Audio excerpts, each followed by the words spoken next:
Bienvenidos otra vez a Power Hour. Hoy nos encontramos con Javier Valderrama.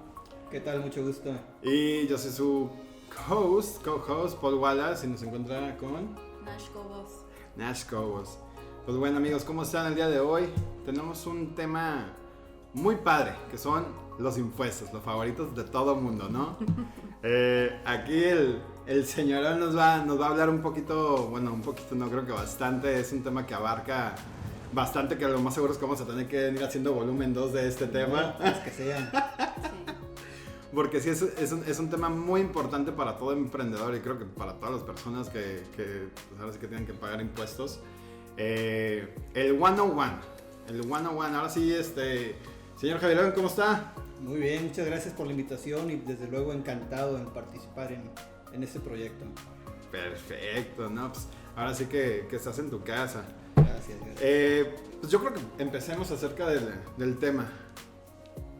Los impuestos. Algo que creo que todo el mundo puede que no les guste. Mucha gente va con expertos, mucha gente los quiere hacer ellos mismos, mucha gente ni siquiera sabe cómo pagar sus impuestos, a dónde ir, piensan que a lo mejor es a algún lugar que tengan que ir.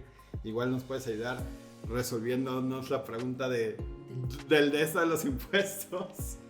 Sí, mira, aquí la bronca es que partimos desde la palabra, impuestos, o sea, no es opcional, te los imponen. Y yo creo que desde ahí entra la aversión al pagar impuestos porque, oye, me estás obligando a hacer algo que a lo mejor yo no quiero hacer. Pero pues finalmente estamos obligados a contribuir al gasto público, ¿no? De alguna manera, de algún lado, el gobierno va a obtener los recursos para sacar su gasto, sacar las inversiones, hacer obra pública, pagar sueldos y salarios, construir puentes, calles, pavimentar. De algún lado tiene que salir esa lana y sale de nosotros, los contribuyentes. ¿Cómo? Claro. A través de los impuestos que nos cobran. ¿O de dónde va a salir el dinero para darle seguridad social a todos los trabajadores, a toda la población? Casas de Infonavit, seguro de retiro, pues de las aportaciones que hacen los patrones finalmente. Entonces, todo este punto tiene que ver con la recaudación que se hace a través de esas contribuciones, está destinado a esto. Es por eso que el gobierno siempre está buscando cobrarnos estos impuestos, porque de lo contrario no tendría cómo llevar a cabo su objetivo, ¿no? Su plan de gobierno. Ahora, lo que sí es importante destacar es que nosotros como contribuyentes, como empresarios, pues desde un principio, desde que estamos creando nuestro plan de negocio, nuestro proyecto, tenemos que contemplar el pago de estos impuestos y no hay que tenerle miedo. Luego entiendo que hay una parte importante de emprendedores que inician de manera informal, pero lo cierto es que no hay manera de crecer mucho trabajando de esa forma. Mucha gente se preguntan de cómo empezar en el mundo de los impuestos. Déjate con quién, cómo, a dónde, que la gente se pregunta. Cuéntanos un poquito sobre cómo se pagan los impuestos, creo que es bastante importante. Sí, mira, desde luego hay un montón de impuestos. Ahorita platicamos sobre los diferentes impuestos que existen, pero de entrada los impuestos se pagan de una sola forma para todas las empresas, es a través de internet. Se presentan en la página del SAT. No hay otra manera no es como que yo vaya a llenar un formatito y lo vaya a llevar a alguna oficina del gobierno federal y me lo van a sellar, ya está mi declaración presentada. Eso ya no existe en México. Ya todas las empresas, todas, aunque sea un RIF o que sea una empresa multimillonaria, todos presentan sus declaraciones fiscales a través de internet en la página del SAT. La gran mayoría está obligada a pagar incluso esos impuestos a través de internet, a través de su banca electrónica. Okay. Y solo algunos pequeños contribuyentes o de tamaño pequeño y mediano podrán pagar directamente en la ventanilla bancaria. Pero estamos hablando de que la gran mayoría se presenta en la página del SAT, genera una referencia bancaria para ir al portal bancario y pagar. Así se pagan los impuestos aquí en México. O sea, no es tan complicado de que ahí a dónde voy, todo se puede hacer desde una computadora. ¿Lo recomiendas obviamente ir con un profesional, no que se lo avienten ellos solos? El sistema fiscal está diseñado para batallar. y créanme, lo platicaba con precisamente un empresario que se va independizando, está todavía trabajando en una empresa, pero ya está abriendo su propio negocio con unos socios, pero a ese grado así básico, de que, oye, ¿y qué hago? ¿Y qué hago deducible? ¿Y qué es eso de los gastos? ¿Y qué es eso de los ingresos? ¿Y dónde lo pago? Y lo cierto es que no se tiene ese conocimiento. Y ni buscando tutoriales, ni buscando lectura, pues nos podemos hacer especialistas. Entonces sí es la recomendación acudir a un profesional, porque incluso sale más caro pagar impuestos que el propio impuesto, ¿eh? Okay. O sea, hay tantas regulaciones, tantas reglas, tantos permisos, diferentes impuestos, y que si tienes que pedir el CFDI porque si no lo pides no es deducible, y oye, pues no tengo una cuenta bancaria, pero si no lo pago con cheque, tarjeta o transferencia por un importe mayor a 2,000 pesos no va a ser deducible. O sea, está complicado. Está complicado cumplir con todas las reglas para pagar un impuesto. Yo tengo una pregunta de emprendedores, ¿no? A ver, échatela más. ¿Qué es lo más básico? O sea, ¿qué es lo primero que tiene que hacer para darse de alta en el SAT? Algo que sea, o sea, lo súper básico, que tú le digas, ¿sabes qué? Ve con un profesional, o igual te va a decir, pero si tú quieres empezar, ¿qué le dirías? ¿Qué es lo que tú le recomendarías? Desde luego hay muchos requisitos formales. Digo, no nos vamos a meter a los tecnicismos de que si el acta, la identificación, comprobante de domicilio, sí, etc. Pero que definan un lugar de negocios. ¿Por qué? Porque ese va a ser su domicilio fiscal. El domicilio fiscal es el domicilio, al lugar donde va a llegar a Hacienda, el SAT, a requerirles o a revisarles o a notificarles. Obviamente en muchos de los casos, sobre todo en emprendedores que pues, vamos arrancando a duras penas o con mucho esfuerzo, casi siempre es la casa habitación. Nuestra propia casa la convertimos en el domicilio fiscal. Uh-huh. Pero sí es importante que en un momento donde se pueda separar el domicilio personal del domicilio del negocio. De lo contrario, cuando quieran hacerme una auditoría por alguna razón, el SAT va a venir a mi domicilio fiscal y, oh sorpresa, pues es mi casa habitación. ¿Realmente los quiero tener sentados ahí en el comedor revisándome? No, es darle una identidad al negocio. O sea, sí, vamos empezando, sí tenemos que hacer un esfuerzo económico y personal sobrenatural para sacar adelante nuestro negocio, pero sí tenemos que llegar al punto de darle una identidad física a nuestro negocio. Y ahora sí, una vez que tenemos ese lugar físico del negocio, pues hay requisitos formales que cumplir, ¿no? Que si el acta de nacimiento, que si la CURP, que si el comprobante de domicilio al nombre del contribuyente, y ya nos vamos a inscribir ante el SAT.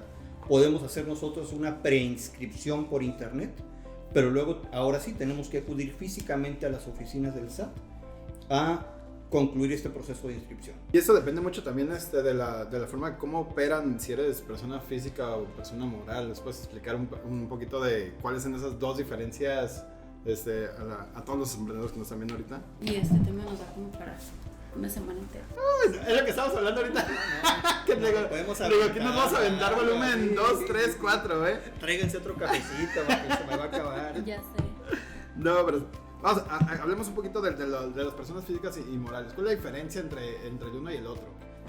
Si queremos hablar exclusivamente desde el punto de vista fiscal, siempre conviene iniciar un negocio como persona física. Siempre. Okay. ¿Por qué?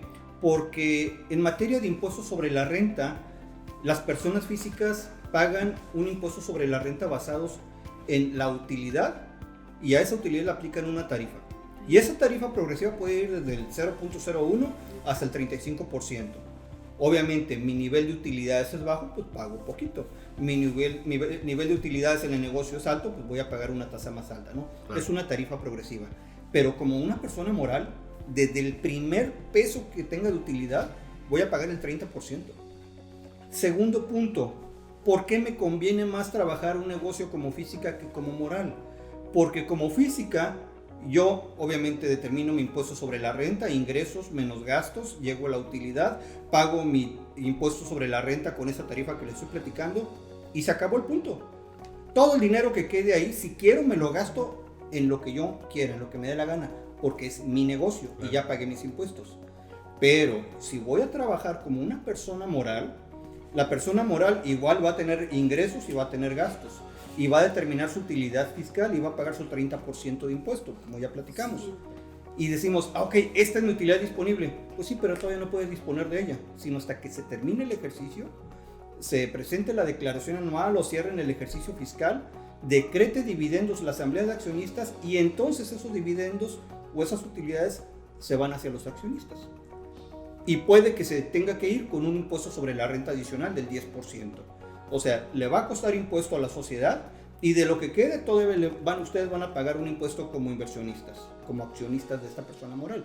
Entonces, por eso le digo, si hablamos específicamente del punto de vista fiscal, como física me conviene más que como moral. Desde luego, el negocio nos va a ir marcando la pauta. Claro. Nos decía Manuel, oye, pues en algunos casos, pues empezar directo como sociedad y dejar listo el camino, ¿no? Para ir creciendo. Pero si vamos arrancando un negocio y no queremos que la carga fiscal sea tan onerosa, que no nos merme tanto el negocio, pues lo cierto es que lo ideal es como física. Y dentro de física tenemos también algunas diferencias. Está el famoso RIF, estoy seguro que todo el mundo ha escuchado hablar del régimen de incorporación fiscal. Es un esquema en el cual la ley incorpora a los nuevos contribuyentes para que el primer año no paguen impuestos sobre la renta. Órale. Cero. O sea, sí determina ingresos, deducciones, calcula su utilidad, le aplica la tarifa de la que estamos platicando, pero luego se le condona el 100% del impuesto. ¿Por qué? Porque vas arrancando. Queremos que te apoyes. Por eso se llama régimen de Creo que les conviene para que es un claro. Abusadillos desde chiquitos. Abusados, hijos. Creo que es un empujoncito para dejarlo que haga un poquito más de feria, dejarlo que haga un poquito de feria. Luego, para ya te va a tener como cliente cautivo. Claro. De otra manera ni siquiera te registrarías. Pregunta, ¿es cierto que es peligroso no registrarse al SAT? Es peligroso cuando el SAT tiene mecanismos para detectar que estamos recibiendo ingresos. Desde luego no es una recomendación, pero si nosotros no tenemos manera de que el fisco nos identifique, pues al final de cuentas no lo va a hacer. Pero si por ejemplo estoy teniendo operaciones y me dan facturas, o estoy teniendo depósitos bancarios en mis cuentas mexicanas, o ha habido transferencias, o tengo tarjetas de crédito y estoy haciendo pagos con esas tarjetas de crédito, o estoy haciendo depósitos a esas tarjetas de crédito. O sea, si en algún momento el sistema financiero se involucra, automáticamente el SAT ya sabe que estoy recibiendo ingresos. Es cuestión de tiempo. ¿Qué pasa si no declaramos los impuestos? Obviamente hay recargas, te van a cobrar. La gran mayoría de los contribuyentes pagamos o debemos de pagar de forma mensual. Está por ahí el régimen de incorporación, el famoso RIF, que paga bimestral. Pero en la gran mayoría de los casos, físicas y morales, los negocios pagamos de forma mensual, a más tardar el día 17 del mes siguiente. A lo mejor algunos días adicionales, pero en términos generales el día 17. ¿Okay? Ahora, ¿basados en qué? Pues basados en las operaciones que tuvimos en el mes anterior. Claro. Entonces, si yo obtuve ingresos, seguramente debe haber facturas que yo le metí a mis clientes, o seguramente debe haber depósitos bancarios. Y si de pronto yo digo que no obtuve ingresos y presento mi declaración en ceros, o no presento declaración, ya no hay gente del SAT haciendo trabajo, todo lo hacen las computadoras. Si yo tengo CFDIs, y es algo que tocaremos más adelante, las facturas electrónicas, estoy seguro todo el mundo ya hemos tenido contacto con ellas, los CFDIs. El CFDI es un comprobante fiscal que le llega de forma automática al fisco. Entonces, si yo hice una factura por $1,000,000 y en mi declaración de este mes digo que obtuve 0, a los 2 meses voy a tener una invitación del SAT diciéndome, oye, contribuyente. ¿Qué pasó? Oye, no me checa. Acá yo tengo que hiciste una factura por $1,000,000 y tu declaración dice 0. A ver, revísame a ver si te equivocaste para que te corrijas. Claro. Primero, es una invitación. La segunda ya no es invitación, ya es un requerimiento. Por decir, o sea, es cada mes, ¿no? Pero hay una posibilidad, o hay personas que no lo hacen cada mes. ¿Tienen alguna otra opción de hacerlo cada año o algo así? La regla general son pagos provisionales mensuales. Si hay una opción para el régimen de incorporación fiscal, que es bimestral. Si hay una opción para el sector de agricultura, ganadería, pesca y silvicultura, que lo pueden hacer semestral. Pero todos los demás mortales son declaraciones mensuales. Es muy importante que como empresarios distingamos que hay impuestos propios y hay impuestos ajenos. Hay impuestos directos, impuestos indirectos y hay otras obligaciones que tenemos de retenedor. Me ha tocado atender a clientes que me dicen, es que estoy pagando muchísimos impuestos, contador.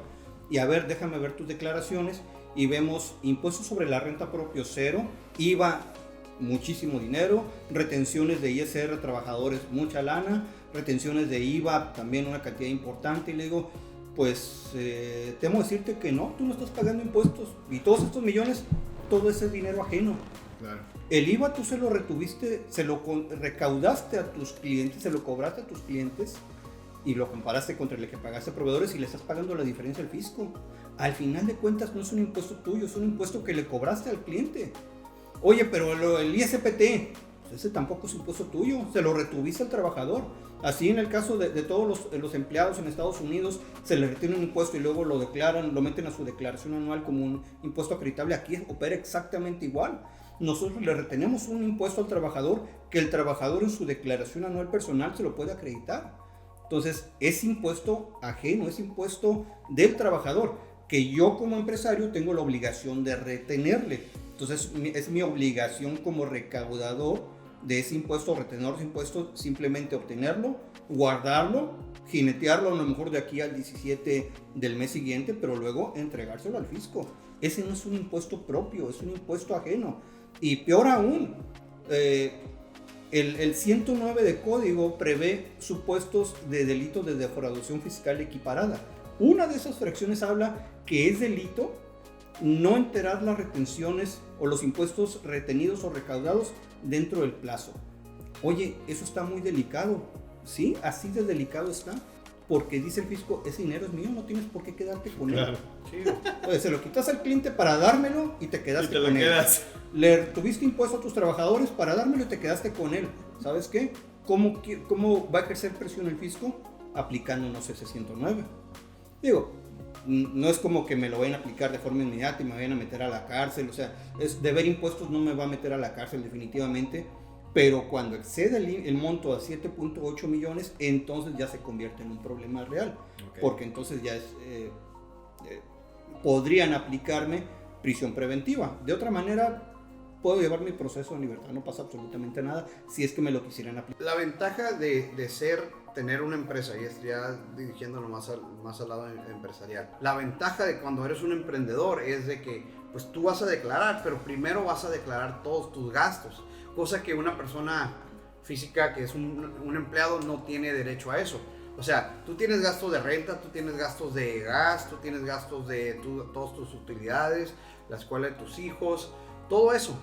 Pero no puedes, tú de todos modos tienes que pagar tu impuesto primero, te lo retiene tu trabajo y ahora tú pagas tu deuda después de lo que te queda. La diferencia de como empresa es que pues yo tuve que pagar renta, tuve que pagar sueldos, tuve que pagar utilidades, tuve que gastar en esto, tuve que gastar en gasolina y esto me quedó de utilidad y esto es sobre lo que te voy a pagar, que es una belleza si te pones a pensarlo. Como empresa, como empresario, tú puedes deducir la mayor cantidad de tus gastos y como dice aquí Javier, si eres inteligente y sabes que todo lo que aplica a tu negocio, o sea, tú reduces eso y ya nomás le pagas lo que realmente le corresponde al SAT, pero después de que tú ya pagaste todos tus gastos. Obviamente, un asalariado usa transporte público para ir a su fuente de trabajo, o utiliza gasolina, utiliza celular, seguramente utiliza equipos. Nada de eso lo puedes deducir. Nada de eso. Y por eso es muy, muy importante tener alguien que sepa qué es lo que se puede deducir. También porque te agarras deduciendo y diciendo, no, es que me le pagué un viaje a la novia de OnlyFans y ya lo voy a tratar de deducir. Pues no cabe ahí, ¿verdad? Pero si ese viaje se convierte en una conferencia a la que tuviste que ir y atender, igual se puede contrarrestar ahí los... Sí, un viaje de negocios y eso ya, una parte ya es deducible.